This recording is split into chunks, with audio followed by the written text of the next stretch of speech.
Mga general po, ang dami na pong general ngayon na nagsasalita. Alam ko mga dating general to, lalong-lalo na po rito sa Quadcom, no? Galit ang mga general kasi lalo na po yung mga tapat na mga sundalo at mga pulis na mga PMA, no? Nasasaktan sila sa mga kabaro nila kasi matapos maglingkod, itaya ang buhay, bababuyin lang nitong mga congressman sa Quadcom. Okay. Pag-uusapan din po natin, ito po, pati po si Amy Marcos, no? Parang pinagmamalaki niya na hindi siya pumirma. Ang problema, hindi lang naman po yung pagpirma nyo, pagmamalaki nyo na. Presidential sister ka eh. Senador ka eh. Parang helpless kayo lahat kay Martin. No? Doon ako namumblema. Kung ang senador, isang senador, at kapatid pa ng Pangulo ng Pilipinas, sinasabi niya na parang wala kaming power against Martin Romualdez na isang congressman. Delikado tayo lahat. Ano na lang ang power ni Badong? Ano na lang ang power nitong mga vlogger? Ano na lang power ninyo? Pangkaraniwan tao. Kung yung isang senador mismo at kapatid pa ng presidente pinamumukha sa atin na wala siyang magawa. Kaya lang, full of deception yung pamilya na yan. Wala ka ng paniwalaan dyan sa mga pinagsabi. Yung pala pagkakaiba na nasa cup lang. Madaling lumamig kasi nakatutok ako sa ano eh. Okay. Nagsalita na po mga general. Ito po ang paliwanag ni Kiko Pangilinan. Matapos siya makipagngitian sa First Family, nagpapaliwanag siya. I attended the concert in support of the local film industry upon the invitation of Malacanang and to accompany my wife, Sharon, considered by many as one of the pillars of the nation's film industry. Showing up to support and appreciate the initiative of Malacanang that we ourselves support and advocate does not mean we have abandoned our principle. Diba? Ang gandang pakinggan. Ito po ang masasabi ko sa mga binanggit ni Kiko Pangilinan. Wala akong pakialam. Wala kaming pakialam sa inyo. Magsama-sama kayo. Buti nga, di ba? Para wala na kayong pretensyon na kunwari kayo yung ang nakakabwisit kasi lang sa inyo, kayong mga kakamping at mga dilawan, no? Nagkukunwari pa kayo na kayo ang oposisyon. Mabuti nga na pinupuri nyo na yung Malacanang, sinusuportahan nyo na Malacanang para alam na ng tao, wala nang lituhan. Lahat ng ayaw sa mga Marcos, Duterte lang po ang totoong naninindigan. Etong mga to,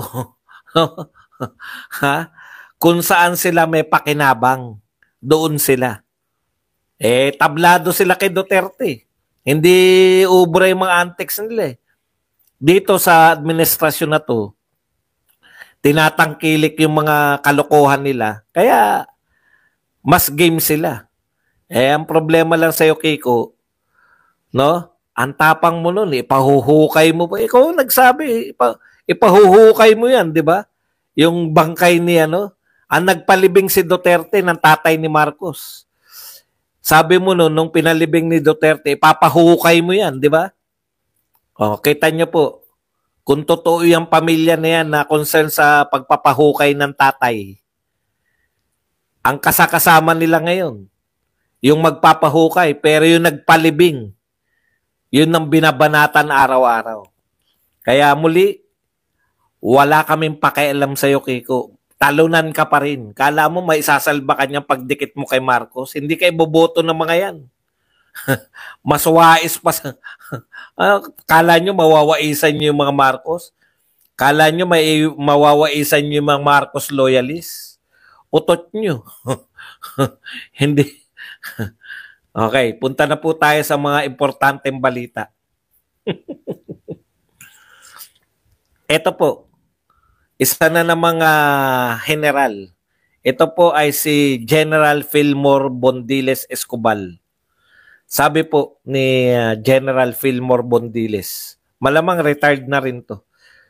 Elected government officials are merely delegated with authority to exercise the power emanating from the supreme authority, the Filipino people. Oh, ayan ha, tandaan nyo, Filipino people ang supreme authority. Oy, bago ko ituloy, no, nakita ko po na inalalayan ni dating PDEA agent. Dati na ba? Hindi na ba PDEA agent si Morales ngayon? Inalalayan niya at nakalabas na po si nakita ko yung picture ni 167 channel 167 ba? Yan po, yan ang gusto ko sa mga sa mga leader, hindi nila iiwan yung kanilang talagang yung mga maka-Duterte, no, hindi nang iiwan, no. Yan po yung pinakikita sa atin. Sara Duterte hindi iniwan si Laika Lopez, no. Ngayon naman po nakita natin na hindi nila iniwan to si Channel 167. Kaya balik po, no. Ngayon po, lalong gaganahan yung mga vlogger. At pag nahuli pala kami, pucha, hindi pala kami iiwan ng mga to. Yung kasi agaw, puta, baka pag nahuli kami. Hindi, yun din ang usapan nun eh. Yung nasa EDSA ko, paano na lang pag pinadampot yung mga yan? Ang pinoproblema ng mga tao ron, nila, mga Inday Cares. Happy birthday kay Ma'am Karen. Belated.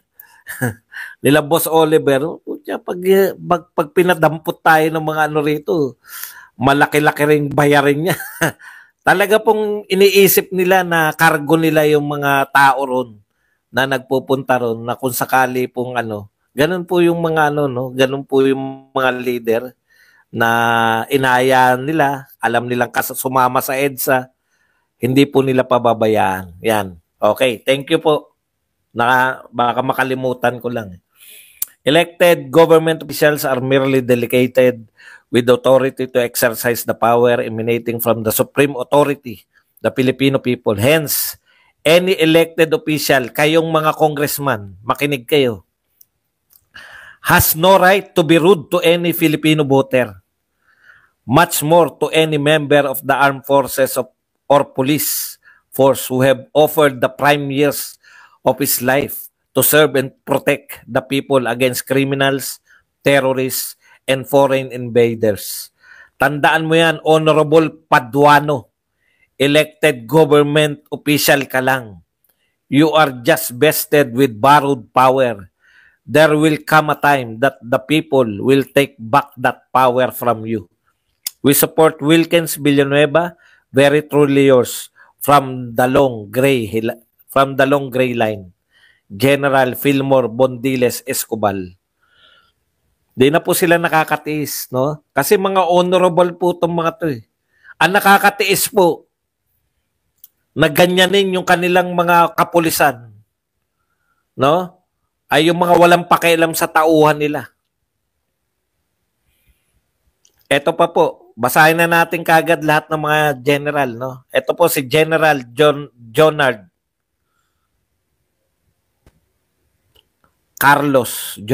Carlos. In the past days, we witnessed how an abusive former enemy of the state turned party list representative accused without presenting any evidence, a decorated anti-drug operator and public servant for over 38 years. He cited him for contempt and wanted him detained. We cannot allow this to pass and let them continue to dishonor the men and women who selflessly and patriotically serve the Filipino people. I support former PDEA Director General Wilkins M. Villanueva with dishonor his life, Jonardo Carlos. Vocal na po sila. No, hindi na po nila matiis. Ngayon, eto po, nagpo-post po sila sa kanilang mga Facebook at kung saan man sila nagpo-post, no? Pero po, Unti-unti na po. Dati walang general eh. Sinimula ni retired General Orlando De Leon. Ngayon po, dalawang general na naman na nagsalita. Noise lang daw yan. Ano sabi? Ayan noise lang yan. Ito pa po ang isang general. Nakita nyo po yung pattern ng mga general. Galit sila kay Paduano. Dating general, PNP chief, ngayon po ay Senador Ronald Bato de la. Kung matapang siya, Congressman Paduano na NPA, dapat doon sa Mindanao yan nakikipaglaban. Hindi ko narinig yung pangalan niya sa Mindanao. Lumalabas lang yung pangalan niya ngayon. Congressman na siya. Hindi ko kilala yung tao na yan noon. Kasi po matagal po nakipagbakbakan itong si Senator Bato, no? Nung siya po ay active pa sa militar, no? Active na pulis pala. Diyan po sa Mindanao. Kasi diyan po talaga yung matindi ang labanan eh. Hindi niya raw po narinig si Paduano. Saan ba nakabase yan si Paduano? ABB. Sa NCR. Kaya ang dami na po, no? Marami na pong pero ipaalala po natin ano yung sinabi diyan ni Mr. President. We're quite stable. The government is functioning properly. Although there's a lot of noise, that's all it is. It's all just noise.